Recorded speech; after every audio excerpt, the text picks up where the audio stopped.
Hello बच्चों, let's read the question. The question is two particles A and B performs SHM along the same straight line with the same amplitude A, same frequency F and same equilibrium position O.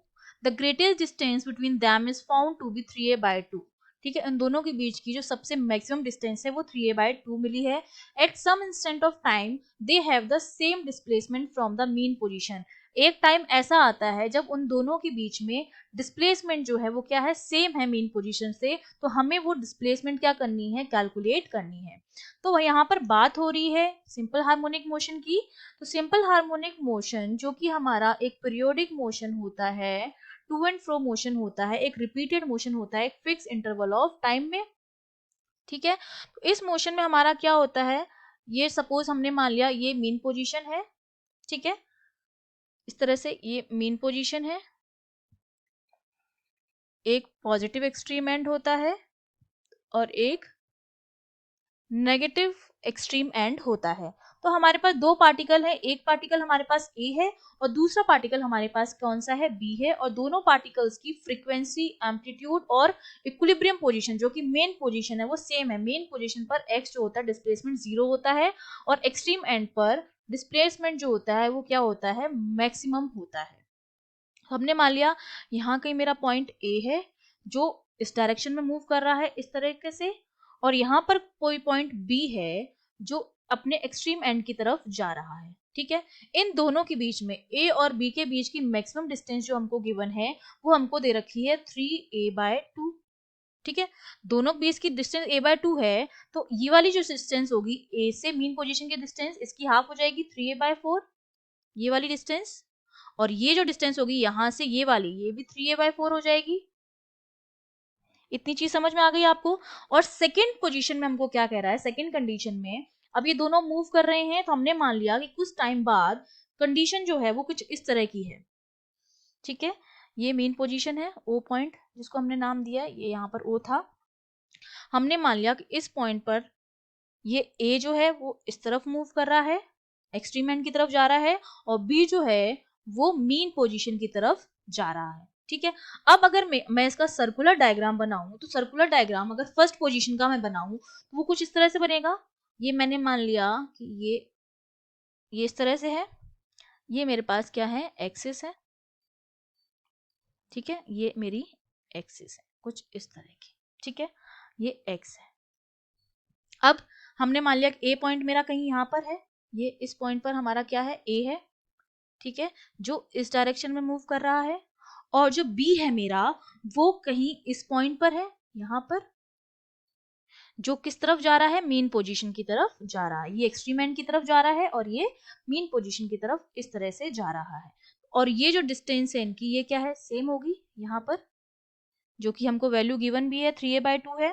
तो यहां से अगर मैं इसको join करूं, ये चीज इस तरह से, तो दोनों की फ्रीक्वेंसी सेम है, दोनों का एम्पलीट्यूड सेम है, दोनों की मीन पोजीशन सेम है, तो जो एंगल होगा, फेज होगा, वो भी सेम होगा. अगर ये थीटा है तो ये भी क्या होगा, थीटा होगा. और ये हमारी क्या है, मीन पोजीशन है, ये इस तरह से.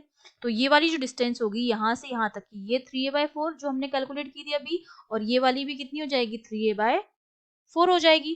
तो अगर मैं इस डायग्राम से मैं ये लिख सकती हूँ, यहाँ से अगर मैं वैल्यू निकालूं साइन की, क्योंकि अगर ये एंगल थीटा है तो ये वाला जो एंगल हमारा बनेगा वो भी क्या होगा, थीटा होगा.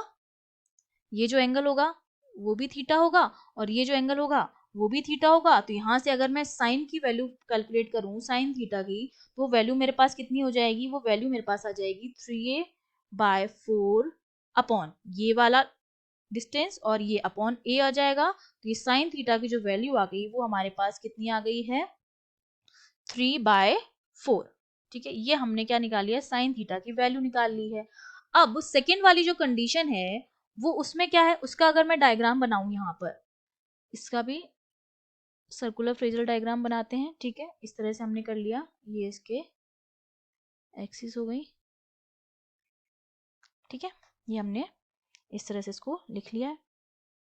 अब यहाँ पर हमने मान लिया अब ए पॉइंट कहीं यहाँ पर है इस तरह से, जो कि इस डायरेक्शन में मूव कर रहा है, और बी पॉइंट जो है हमारा कहीं यहाँ पर है जो इस तरह से मूव कर रहा है।